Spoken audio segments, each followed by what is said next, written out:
প্ৰাক্তন আছুৰ সাধাৰণ সম্পাদক শংকৰজ্যোতি বৰুৱাক হেণ্ডকাফ লগাই আদালতলৈ লৈ যোৱা আৰক্ষীৰ বৰ্বৰতাক কেন্দ্ৰ কৰি প্ৰতিক্ৰিয়া অব্যাহত।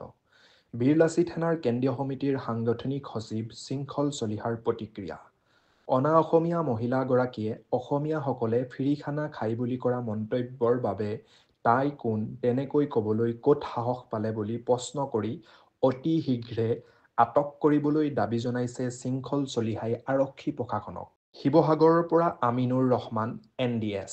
এতিয়া IOCLত যদি আমাৰ ল'ৰা এটা ডিপু খুলিবলৈ হয় তাত প্ৰত্যেকখন কাগজ ক্লিয়াৰ লাগিব, কিন্তু যদি অনা অসমীয়া মানুহ এটা খুলিবলৈ লয় তাক কাগজ পত্ৰৰ প্ৰয়োজন নাই, তাক কাগজ পত্ৰৰ প্ৰয়োজন নাই। মই কৈছোঁ নহয়, সকলো আইন কেৱল আমাৰ বাবেহে, সিহঁতৰ বাবে আইন নাই। সিহঁতক ফ্ৰী লাইচেঞ্চ দি থৈছে, খিলঞ্জীয়াক মাৰ, ভূমিপুত্ৰ মানুহক মাৰ, সিহঁতৰ কাৰণে ফ্ৰী লাইচেঞ্চখন ফ্ৰী, কিন্তু নিয়মবিলাক অকল আমাৰ ক্ষেত্ৰত প্ৰযোজ্য। নিয়মবোৰ আমাৰ খিলঞ্জীয়া মানুহৰ ক্ষেত্ৰতে প্ৰযোজ্য হয়। আজি এতিয়া দুলীয়াজানত আমাৰ বীৰলাচি থানাৰ ৰন্তুপানী ফুকন, হৰ গগৈ, হেমন্ত বৰাৰ নেতৃত্বত আন্দোলন হৈ আছে। গণতন্ত্ৰ শেষ স্তৰলৈকে আন্দোলন হৈছে আৰু হৈ যাব। আৰু এটা কথা, জাতিয়ে কিন্তু এবাৰ শক্তিশালী প্ৰত্যাক্ৰমণ কৰিব, সেইটো একদম স্পষ্ট কথা। আমি চিল কৰি দিব কৈছোঁ পেট্ৰল পাম্প, চিল কৰি যদি জাতি মাটি ভেটিৰ কথা কোৱা চৰকাৰে অসমীয়া মানুহ এজনৰ হাতত সেইটো পেট্ৰল পাম্প গতাই দিয়ক, হাজাৰবাৰ চেলুট জনা মানুহ, খিলঞ্জীয়া মানুহ এটাৰ ওচৰত গতাই দিয়ক। সেইবিলাক আমি নাজানো IOCLত কি চলিছে, খালি আমি এটা জানো, শংকৰজ্যোতি বৰুৱাক ভুৱা গোচৰত গ্ৰেপ্তাৰ কৰিছে। খিলঞ্জীয়া মানুহে জাতি মাটি ভেটিৰ কথা কোৱাৰ কাৰণে এখন চৰকাৰক ভোট দিছিলে, কিন্তু জাতি মাটি ভেটিক যদি বাৰে বাৰে এনেকৈ অপমান কৰে তেতিয়াহ'লে কিন্তু আঞ্চলিকতাবাদৰ সপক্ষে অসমত বতাহ বলিব, সেইটো স্পষ্ট কথা। আমি এটা কথা স্পষ্টকৈ কৈ দিছোঁ, তাত এটা ভিডিঅ'ত স্পষ্ট হৈছে যে ফ্ৰী খানা খাবলৈ আহে সকলো। সেই মহিলাগৰাকীয়ে অসমীয়া জাতিটোক তুচ্ছ-তাচ্ছিল্য কৰিলে ফ্ৰী খানা খায় বুলি।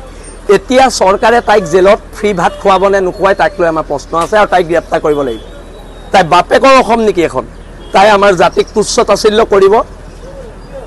জাতি মাটি ভেটিৰ কথা কয়, জাতি মাটি ভেটিৰ কথা কোৱা চৰকাৰৰ দিনত অসমীয়া জাতিক ফ্ৰী খানা খায় বুলি তুচ্ছ-তাচ্ছিল্য কৰিব, এই কথাবিলাক হ'ব পাৰে নেকি কেতিয়াবা? আৰু এটা কথা স্পষ্ট, সেই মহিলাগৰাকীক এৰেষ্ট কৰিব লাগিব আৰু শংকৰজ্যোতি বৰুৱাক অতি শীঘ্ৰে মুক্তি দিব লাগিব। এতিয়া অসমত এটা ছিষ্টেম চলিছে, যদি অনা অসমীয়া মানুহ আৰু অসমীয়া মানুহ এজনৰ মাজত সংঘাত হয়, অনা অসমীয়া মানুহজনক থানাত লাল চাহ আৰু চিংৰা খুৱাই জামিন দি দিয়ে, আৰু অসমীয়া মানুহজনক, থলগিৰি মানুহটোক 3 মাহ জেল, তাৰপিছত জামিন দিয়ে। এইটো কি ছিষ্টেম চলিছে, তাক লৈ আমাৰ প্ৰশ্ন আছে মুখ্যমন্ত্ৰী ডাঙৰীয়ালৈ, তাক লৈ প্ৰশ্ন আছে আমাৰ চৰকাৰৰ বৰমূৰীয়াসকললৈ।